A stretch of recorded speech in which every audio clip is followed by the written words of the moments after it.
working with community people in India since the last 30 years. They have been my university and my art school. I learned with them.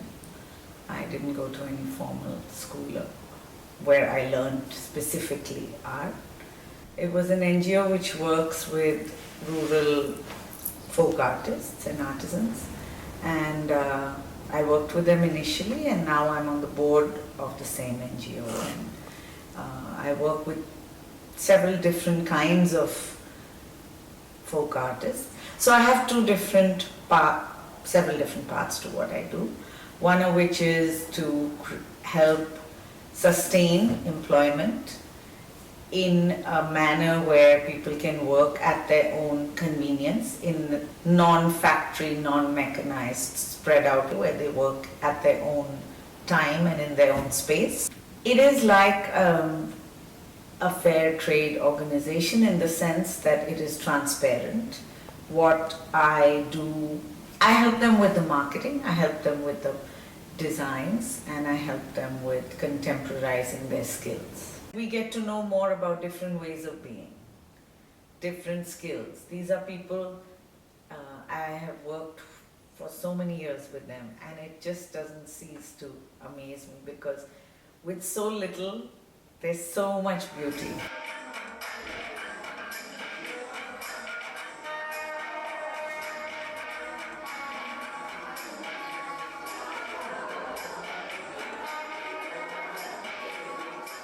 When we think about Indian textile, probably the first association would be of the trade with indigo, which Great Britain did in the 18th and 19th centuries. When we think about contemporary India, it would be of an exploitation of another kind, which is the fact that the global north is sewing most of its clothes for the cheap chains like H&M and Zara in Indian textile plants, and through this it is exploiting again both Indian soil and Indian people. I would like you to contextualize your textile enterprise within this much wider current and tell me something more about it. Yeah, we've always had the most beautifully skilled artisans and craftspeople who have made wonderful weaves, wonderful prints in textiles. And before indigo, in the early 1500s, we would export fabric known as chintz to different parts of Europe and the UK. And the Hindi name from which this name is derived is cheat, and it refers to print. They were beautifully designed and printed natural dyed textiles which were exported to different parts of the world.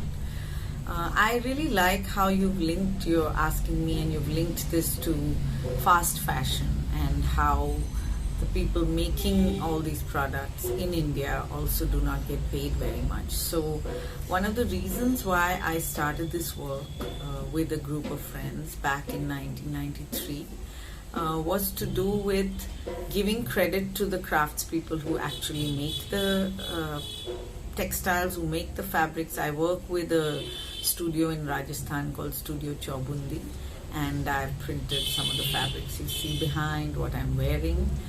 So the prints that I work on are contemporary, and the skills I work with different designers who design some of these prints. Some of them we do in-house, and the technique and skill is traditional and old. These are 5th generation printers, and the idea was and continues to give them credit, to give them the confidence and the financial gain. So we are like equal partners in the business, in the sense that they are not my employees at all. We work together and we co-evolve these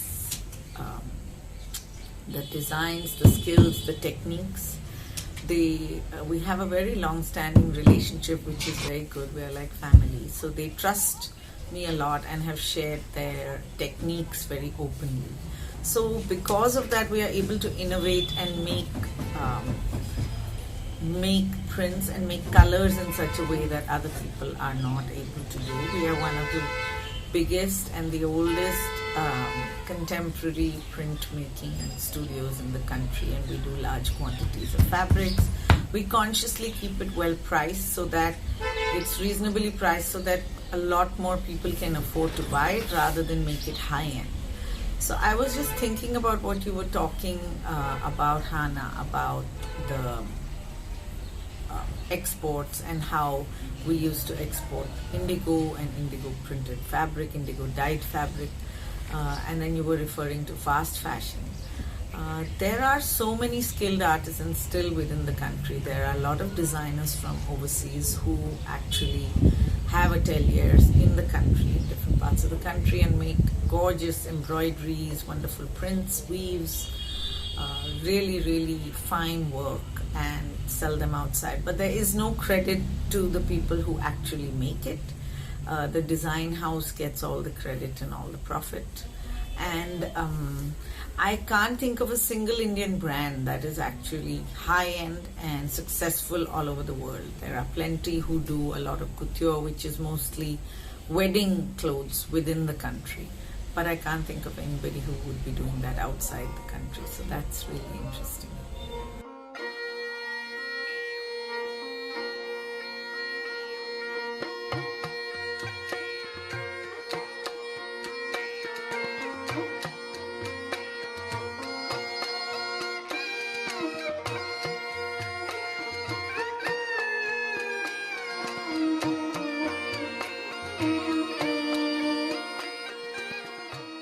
I would like to know something more about markets, like were there fabrics originally made mainly for Indian market, or was it for European and American market, and is it now sustainable? I would like to know how people active in textile industry, alternative textile industry, let's call it this way, will survive the current situation. The good thing is that the area where we do the dyeing and the printing is a big wide open field with a lot of trees, with a lot of birds, and there's plenty of space and not many people doing it at a time.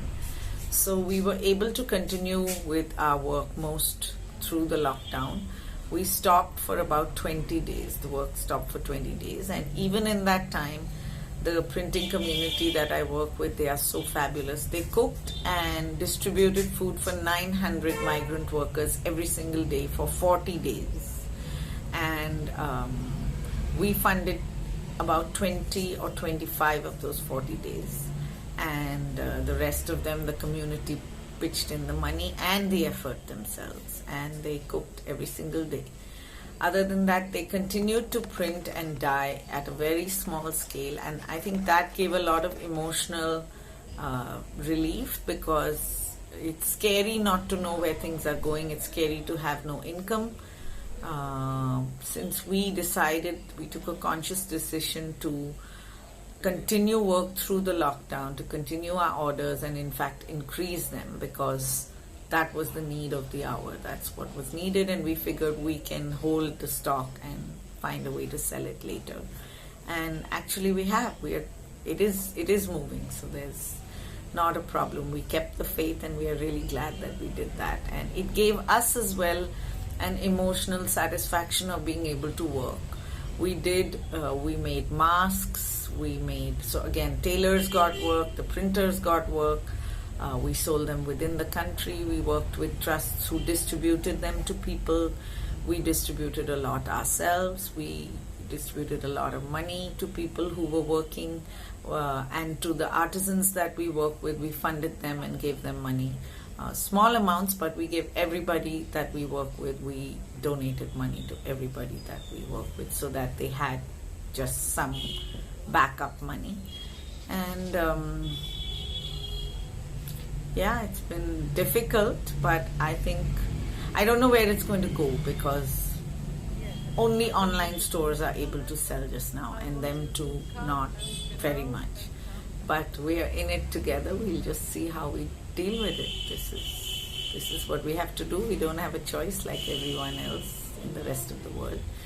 And this is one time when we've all realized how deeply connected each individual is to every other individual in the world. There is no other, right?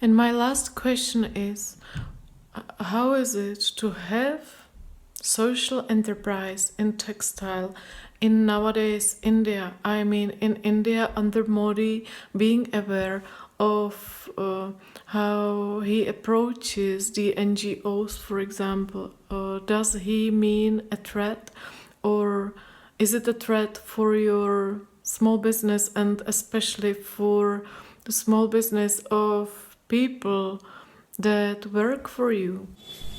The last few years have been absolutely very difficult for small businesses of any kind in the country. We have had a series of unfortunate financial decisions on the part of the government, ranging from demonetization when our money was overnight. Largest circulated notes of 500 and 1,000 were demonetized. They were not money anymore, literally overnight. And we have now a GST even for people who work at a very small scale, anyone who works across state lines. Everything is online. You have to file your taxes several times during the month. It's not easy because most people working in the handmade sector are not very educated. They may not be able to use online facilities. Their villages may not have electricity. They certainly don't have electricity through the day, but they don't know how to do this, and they have to hire people to do it. They're not earning enough money to be able to hire people to do this. It's not good at all for small businesses. In the last couple of weeks, or maybe in the last month, there have been several new laws which have been passed which make it very difficult for NGOs, for non-governmental organizations which do a lot of work in the country. There have been a lot of changes, and now when they get foreign funding, which is a large part of the funding for these NGOs, it's going to be much more complicated. They want actually people to reduce getting foreign funds. I suppose they want more control. There are everybody who has, it's called a FCRA account, Foreign Contribution Regulatory Act account.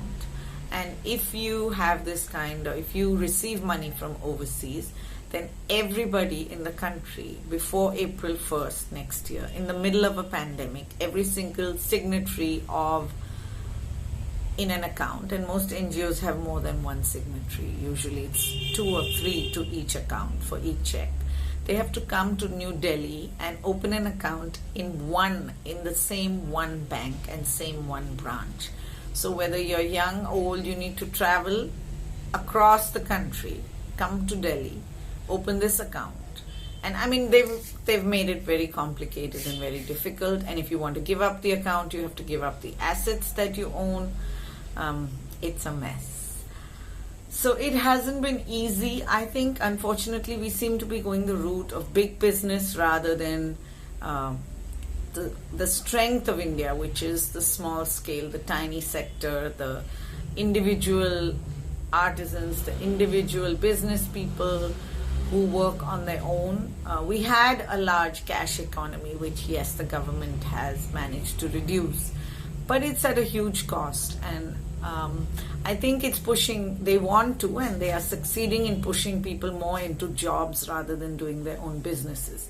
And this holds for the handmade sector as well. So a lot of the people I work with, already their children did not want to work in the sector because it's really hard work. It's not that much status. And now they would just rather work in a factory. They would rather have somebody take care of all of these logistics, which are getting more and more difficult every single day. In a country where many people are not educated, where people are not comfortable online, where, like I said, we do not have even electricity all day, how do you expect people to send everything online on time on a portal that keeps crashing?